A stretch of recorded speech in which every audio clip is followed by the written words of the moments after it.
നീ ഈ ഗെയിം വിട്. ഞാൻ ഉദ്ദേശിക്കുന്ന ബിഗ് ബോസ് ഹൗസിന്റെ ഗെയിമേ അല്ല. ഞാൻ ഉദ്ദേശിക്കുന്നത് ഗബ്രി ജാസ്മിൻ എന്ന 2 ഇൻഡിവിജ്വൽസിന്റെ കാര്യമാണ്. ജാസ്മിൻ ഗെയിമൊക്കെ മാറ്റി വെച്ചിട്ട് ഗബ്രിയുടെയും ജാസ്മിൻ്റെയും കാര്യം മാത്രം പറഞ്ഞുകൊണ്ടിരിക്കുകയാണ് ഗബ്രീൻ്റെ അടുത്ത് ജാസ്മിൻ പറയുന്നുണ്ട് നമ്മുടെ ജാസ്മിൻ്റെയും ഗബ്രിയുടെ കാര്യം നമുക്ക് സംസാരിക്കാമെന്ന് പറയുന്നുണ്ട്. പക്ഷേ ഗബ്രി അത്ര വലിയൊരു ഇമ്പോർട്ടൻസോ കാര്യങ്ങളോ കൊടുക്കുന്നത് പോലെ തോന്നുന്നില്ല. ഞാൻ ലവ് എന്നുള്ളൊരു സാധനത്തിനകത്തോട്ടാണ് ഞാൻ പോകുന്നത് എന്നുള്ളത് എനിക്ക് നല്ല വ്യക്തമായ ബോധ്യമുണ്ട്. ജാസ്മിൻ പറയുന്നുണ്ട് ജാസ്മിൻ്റെ മനസ്സ് കൈവിട്ടു പോയിരിക്കുകയാണ്, അത് പ്രണയത്തിലേട്ടാണ് ചെന്നെത്തിയിരിക്കുന്നത്. അപ്പോൾ എനിക്ക് എന്താ ചെയ്യേണ്ടതെന്ന് അറിയത്തില്ല. അപ്പം അങ്ങനെ ജാസ്മിൻ വളരെ ക്ലിയർ ആയിട്ട് പറയാണ് ലവ് എന്നുള്ള ഒരു സ്റ്റാൻഡിലാണ് ഇപ്പോൾ ജാസ്മിൻ എത്തിയിരിക്കുന്നതെന്ന് ഗബ്രിയോട് പറയുന്നുണ്ട്. ജാസ്മിൻ എത്തുമെന്നല്ല, ഓൾമോസ്റ്റ് എത്തി. അതെനിക്ക് നല്ല വ്യക്തമായ ബോധ്യമുണ്ട്.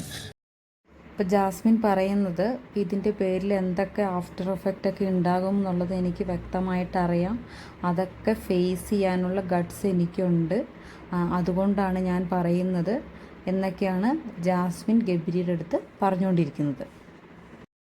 അപ്പോൾ ജാസ്മിൻ പറയുന്നുണ്ട് ഇത്രയും ആളുകളുടെ ഇടയ്ക്ക് എനിക്ക് നിന്നോട് അങ്ങനെ തോന്നുന്നുണ്ട്, അത് എന്തുകൊണ്ടൊന്നും അറിയത്തില്ല എന്നൊക്കെ ജാസ്മിൻ വളരെ വ്യക്തമായിട്ട് പറയുന്നുണ്ട്.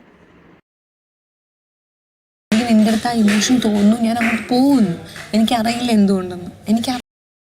അപ്പോൾ ജാസ്മിനെ എല്ലാം തുറന്നു പറഞ്ഞു. അപ്പോൾ ഇതാണ് എൻ്റെ ക്ലാരിറ്റി എന്നൊക്കെ ഗബ്രീൻ്റെ അടുത്ത് പറയുന്നുണ്ട്. എന്നിട്ട് പറയുന്നുണ്ട് നീ നിൻ്റെ ക്ലാരിറ്റി ഇതുവരെ പറഞ്ഞിട്ടില്ല, എനിക്കൊരു ക്ലാരിറ്റി ഇല്ല എന്നാണ് പറഞ്ഞിരിക്കുന്നതെന്നൊക്കെ ഗബ്രീനോട് പറയുന്നുണ്ട് ജാസ്മിൻ. ഞാൻ കേട്ടാ പോരെ ജാസ്മിൻ, ഞാൻ നിന്റെ മുഖത്ത് തന്നെ നോക്കിയിരുന്ന് കേൾക്കണോ? ജാസ്മിൻ വളരെ ഇമോഷണലി സംസാരിച്ചുകൊണ്ടിരിക്കുകയാണ്. ആ സമയത്ത് ഗബ്രി അങ്ങോട്ടും ഇങ്ങോട്ടും നോക്കിയപ്പോൾ ജാസ്മിൻ അത് ഹെർട്ട് ചെയ്തു. അപ്പോൾ ജാസ്മിൻ അതിങ്ങനെ നോക്കിയപ്പോഴത്തേക്കും ഗബ്രി ചോദിക്കുന്നുണ്ട് ഞാൻ കേട്ടാ പോരെയെന്ന് വളരെ റൂഡായ ഒരു സൗണ്ടിലാണ് ചോദിക്കുന്നത് ജാസ്മിൻ്റെ. നീ അനാവശ്യ കാര്യങ്ങളിലേക്ക് ഇത് പുതിയപ്പോഴാണ് എനിക്ക് ദേഷ്യം വരുന്നത്. ജാസ്മിൻ പറയുന്നുണ്ട് ഇത്രയും നേരം ഞാൻ നിന്നോട് ഇരുന്ന് സംസാരിച്ചിട്ട് നീ എൻ്റെ മുഖത്തേക്ക് നോക്കിയിട്ടില്ല ഗബ്രി എന്ന് പറയുന്നുണ്ട്. അപ്പോൾ ഗബ്രി പറയുന്നുണ്ട് ഞാൻ ഇവിടെ ആൾക്കാരൊക്കെ അങ്ങോട്ടും ഇങ്ങോട്ടും നടക്കുവാണ്, അപ്പോൾ എൻ്റെ കണ്ണുകൾ ഓട്ടോമാറ്റിക്കായിട്ട് അവരുടേക്ക് എടുത്തു പോകും, എത്ര വട്ടം ഞാൻ നിന്നോട് പറയണമെന്നൊക്കെ ഗബ്രി ചോദിക്കുന്നുണ്ട്. അതെല്ലാം നിൻ്റെ മുഖത്തോട്ട് തന്നെ നോക്കണമെന്നുണ്ടെങ്കിൽ ഇവിടെ ആരും ഇല്ലാത്ത ഏതെങ്കിലും കോർണറിൽ പോയിട്ടുണ്ടെങ്കിൽ നോക്കാം എന്നുള്ള രീതിയിലും പറയുന്നുണ്ട്.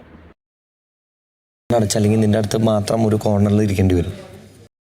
ജാസ്മിൻ പറയുന്നുണ്ട് ഞാൻ നിന്നോടാണ് സംസാരിക്കുന്നത്, ഞാൻ നിൻ്റെ ഫേസിലേക്കാണ് നോക്കുന്നത്, പക്ഷെ നീ എൻ്റെ ഫേസിലേക്ക് നോക്കുന്നില്ല, ഇത്രയും നേരം നീ എൻ്റെ ഫേസിലേക്ക് നോക്കിയിട്ടില്ല എന്നൊക്കെ ജാസ്മിൻ പറയുന്നുണ്ട്. അപ്പോൾ ഗബ്രി പറയുന്നുണ്ട് നിന്നോട് ഞാനിത് എത്ര വട്ടം പറയുന്നുണ്ട്, നിനക്ക് എന്താ മനസ്സിലാക്കാത്തതെന്നൊക്കെ ഗബ്രി പറയുന്നുണ്ട്.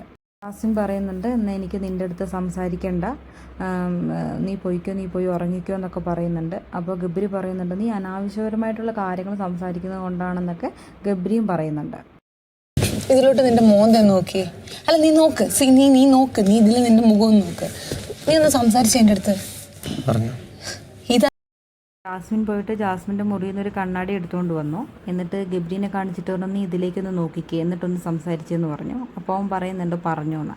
അപ്പം ജാസ്മിൻ പറയുന്നുണ്ട് നീ ഇത്രയും നേരം ഇങ്ങനെ അല്ലല്ലോ എൻ്റെ അടുത്ത് സംസാരിച്ചത്, ആറ്റിറ്റ്യൂഡ് ഇട്ടാണ് സംസാരിച്ചതെന്നൊക്കെ ജാസ്മിൻ ഗബ്രിയുടെ അടുത്ത് പറയുന്നുണ്ട്. എന്താണെങ്കിലും ഒരു ഷോയ്ക്ക് പോയിട്ട് ഇപ്പോൾ ജാസ്മിന് എന്താ ചെയ്യേണ്ടതെന്നുള്ളൊരു ക്ലാരിറ്റി പോലും ഇല്ലാതെ നിൽക്കുവാണ്. അല്ല ജാസ്മിനൊരു ക്ലാരിറ്റി വന്നു ഗബ്രിയുടെ കാര്യത്തിൽ, പക്ഷെ ഗബ്രിക്ക് ക്ലാരിറ്റിയേ ഇല്ല.